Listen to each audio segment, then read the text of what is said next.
Hi guys, it's Katia here and welcome back to my YouTube channel. Today I will be sharing 5 tips on growing the notorious Anthurium borroquiana. This has been kinda a highly requested video. I decided to keep it short and simple. I have 2 of my specimens here next to me. So the first one is the first queen that I ever got. I think it was probably about 2 years now. If you know the story, this is my queenie, my precious. I got an established plant, but it was sent in a really cold weather, so it got severe cold damage. I was left with a rotting stick that I somehow managed to save, and here we are, probably 2 years later. Like, it did really take a long time to regrow her, but I am quite proud how far we've come. This is currently the leaf that she has just put out, and it's so nice. This one is really narrow and with beautiful lobes that I just adore. This particular queen has been holding more leaves, which is kind of interesting. We'll touch that later. You can see there's an aerial root.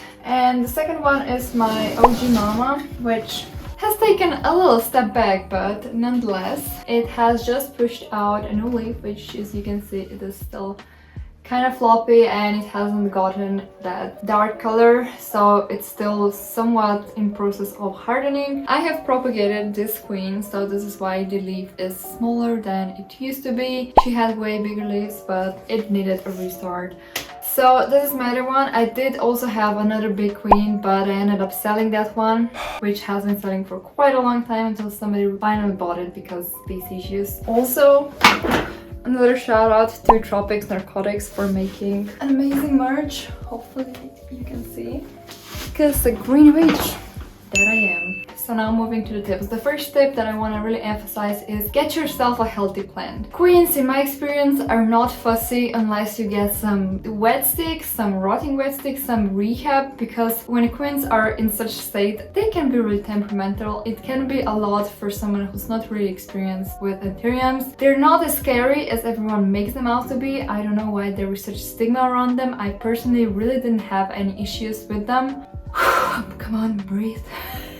Freezing issue was a packaging deal, like the problem with the plant itself. You're off to a really good start if you buy a really healthy plant, because those plants can be easily acclimatized to your conditions. The big queen that I sold is currently growing in household conditions and it's really happy and it pushed out a big leaf. Even if you do end up spending a few more euros, it's gonna be worth it, because wet sticks, in my personal experience, tend to rot really easily even when you do everything right. So the second tip is get them some sort of crown support. Crown is a terminology that's used for the stem around the top base of the plant. So queens in their natural habitats are actually climbing anthuriums. You will see them growing on trees, so they're kind of used to climbing. What I've noticed with the queens is they will push out really long aerial roots trying to search something to cling onto. Now you have 2 options what to do here. First option that I have personally used is I will try to kind of air layer the crown or like the aerial roots and try to guide them back to the soil. You can put moss around it, and what I also did is to keep it moist longer, I would put like a plastic foil over it, and that did work well for me. The other option, which I haven't tried but I might give it a try eventually, is I know a lot of people grow their queens on moss balls. That might sound not your usual thing what you do with anthuriums. They have like special moss balls that are filled with moss and they tend to be wider, and it basically offers a vertical support for the plant. I saw that the specimens can gain leaf size really quickly with that method, so I might try it out. The tip number 3 is that fertilizing usually helps to keep the leaves longer. Emphasis on usually, because I personally believe that sometimes it just depends on what kind of plant you get.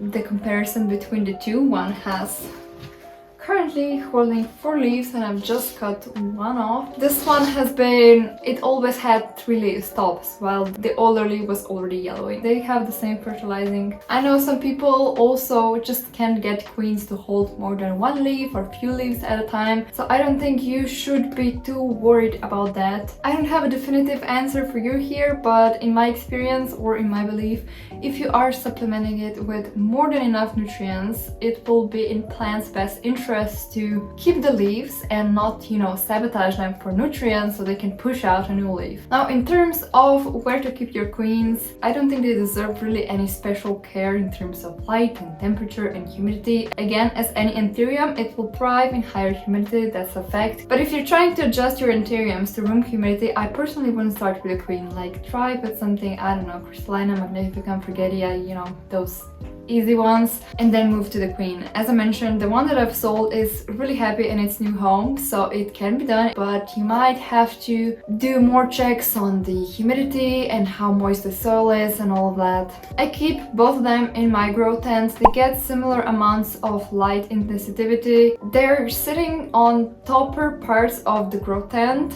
so they are closer to my main light source, which is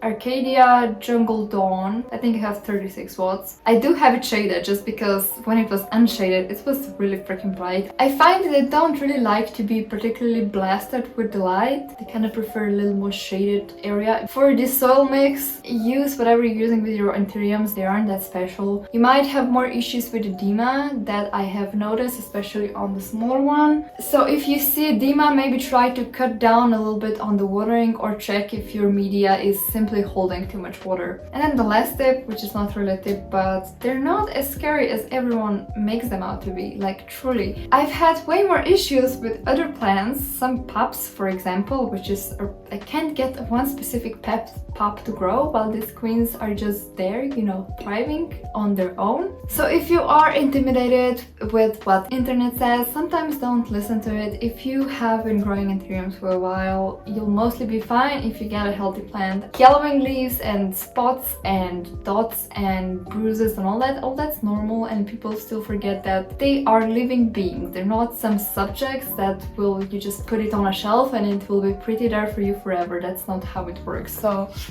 that's normal, okay? That'd be a really nice leaf skeleton though. The biggest leaf that this queen had, I'm actually currently soaking in, and I think it's gonna be soon ready for me to make a leaf skeleton. So I'm hoping that I don't fuck up, because that leaf is like that long and that wide, so that would be pretty dope to have framed in a room. Yeah, I think this is gonna be it for this video. Hopefully you've enjoyed. If you did, please give it a like and hit the notification button, and I'll see you next time. Bye!